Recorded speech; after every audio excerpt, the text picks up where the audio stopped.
kagigising ko lang, and please, to all the CEOs out there, please hear us out or hear me out. Alam kong maraming influencer or content creator na mag-a-agree sa akin. And gusto ko lang tong gawing calling sa mga CEOs na ang marketing strategy nila is to get the influencer and promote the product. Kasi it's really hard if you put pressure sa mga influencer or content creator.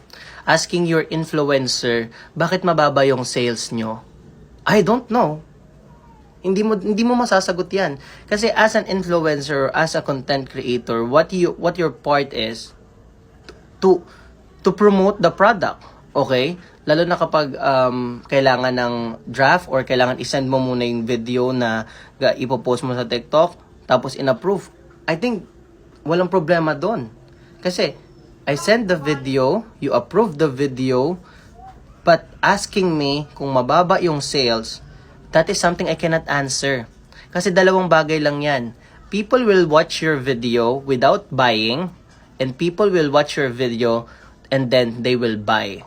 Ganun lang yon. So, I guess getting an influencer as part of your marketing strategy is also a taking of risk. Unang-una, kasi hindi naman lahat ng tao please mo mabili ang product mo. Hindi lahat ng mga influencer kayang i-please yung mga buyer nila to buy this certain product. Oh, 'di ba? I guess yung part lang ng mga influencer and content creator is to spread information about your products. 'Di ba? Parang it's a bonus to buy. I mean, it's a bonus na bumili sila, pero don't put pressure sa mga content creator or influencer kapag dating sa sales. Kasi wala kaming magagawa kung mababa po yung sales. I guess, hindi namin hawak yon.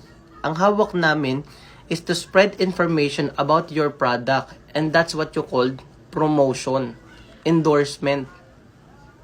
Kaya sa mga CEOs dyan, please avoid this thing.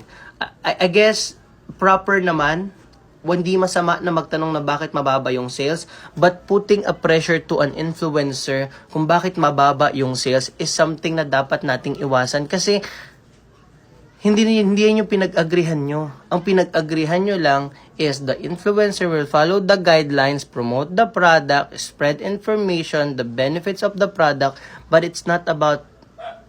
not pressuring the sales. Nagigets nyo ba ako? Kasi kahit sa mga nanonood dyan na hindi hindi content creator, nanonood lang ng mga content creator na nagbebenta sa Yellow Basket, sabihin nyo sa akin, minsan na-entertain kayo, pinapanood nyo yung video kasi nga may context yung video.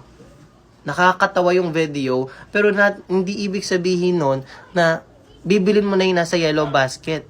Question is, kailangan mo ba yung nasa Yellow Basket? 'Di ba? Kailangan mo ba yung nasa Yellow Basket? 'Di ba? Oh, let's say budol. Okay? Budol yung mga ginagawa mo, talagang mapapabili ka. But I guess hindi sa lahat ng bagay magagawa mo yun sa viewers mo or sa mga potential buyers. Kasi wala na sa iyo yung ang control kung bibili ba ang tao sa iyo. Basta ginawa mo yung part mo to promote the product, endorse the product properly, and then that's it. Kaya sa mga CEO dyan, please, alam ko po na napipressuring kayo about sa sales and sa mga binibigay nyo sa mga influencer. Diba? Pero nakakaya rin po talaga sa part ng mga influencer or content creator. Nagbabayad po kayo ng medyo mataas, tapos mababa pa yung sales. Pero again, it's taking risk. It's still a business, 'di ba? You have to accept the fact na may manunood ng video ng influencer because of the context, because of the entertainment, but not because they want to buy the product. Ayun lang po. Gusto ko lang po sabihin sa inyo kasi alam kong marami akong mga kaibigan, mga content creator, mga influencer na nalulungkot, nadidisappoint, and nawawala ng ganang gumawa ng video because of feeling pressured pagdating sa mga sales nila. And ayun lang.